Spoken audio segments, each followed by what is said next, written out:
After yesterday's rainout, the Bourne Braves are back in action today here at Durham Park against the Cotuit Kettleers. Hello and welcome into Pregame Tomahawk Talk. I'm Adam Gotkin alongside Nathan Schwartz and Cam Manna. And Nathan, the last time that the Bravos played the Kettleers, it was a very weird game, stopped early due to lights, but one that Bourne really felt like it could have had.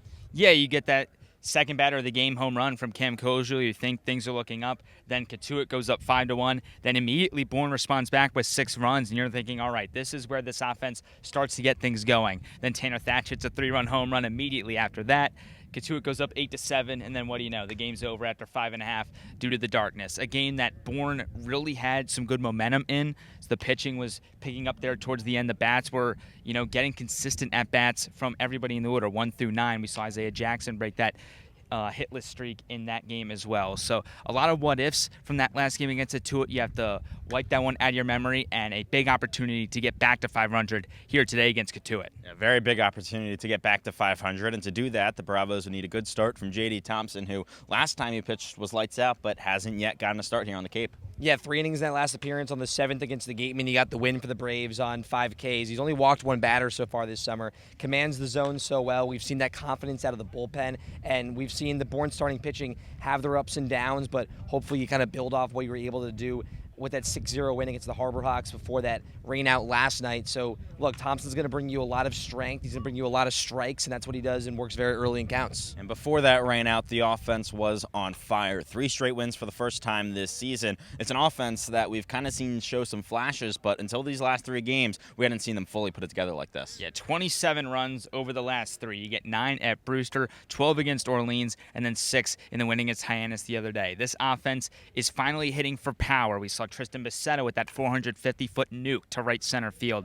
The power numbers are starting to show through. This team is also now getting into the top 5 in a lot of the Cape statistical categories at the plate. So this is a Bourne offense that is finding its stride at the right time, and now all of a sudden they're in the mix for 2nd or 3rd place in the West Division, let alone getting away from the basement in that 5th spot. Well, coming up, we've got an interview with Nick Wang. Don't go anywhere here on Pregame Tomahawk Talk. Adam Gotkin, now joined by Nick Wang at Boston College here on Pregame Tomahawk Talk. Nick, first off, you're a local guy from the Massachusetts area. What's it like for you to now be playing in the Cape Cod League? It's pretty cool. I know I've grown up, hearing about this league, and getting the opportunity to be a part of it is pretty awesome. And with the journey that you went on, starting off at the lower Division I level, jumping up to Boston College, what's it been like to now be here on the Cape with some of the best players in the country? I think it's a really fun experience. Meeting a bunch of guys from different schools and kind of learning what they think about hitting, and kind of seeing my part too. And it's all we're just all normal dudes having fun on the field. So it's a child's game at the end of the day. What's it like to be someone who kind of joins this team mid-season as you're still new to the Wood Bats? Everyone else has kind of been here for a couple weeks. What's that adjustment period like? I feel like it's a lot more mental.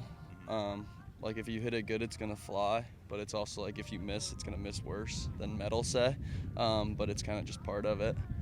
This team offensively the last couple games has been on fire. How much does that help you as someone who has been in the bottom of the order, has been in and out of the lineup sometimes, to just start getting it going when everyone else is hitting well? Yeah, there's no pressure to sort of do well and succeed with hitting's contagious, so the boys have been raking. It's been fun to watch, and sort of get spotty at bats here and there. But yeah, there's no pressure to it, and it just frees me up. All right, well, thank you very much, Nick. I'm Gotkin, now joined by Sean Brennan here on Pregame Tomahawk Talk, ahead of the Bravos taking on the Kettleers.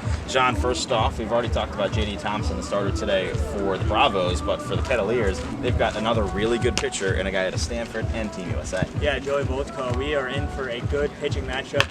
Like you said, he's been on the Cape for a couple weeks, was at Team USA, and he's been very solid. He has a sub-1 ERA in about 6 innings. Now, his whip is high, 2.25, so that tells me Bourne's going to get their chances. They're going to get their base runners, but they're going to have to come through.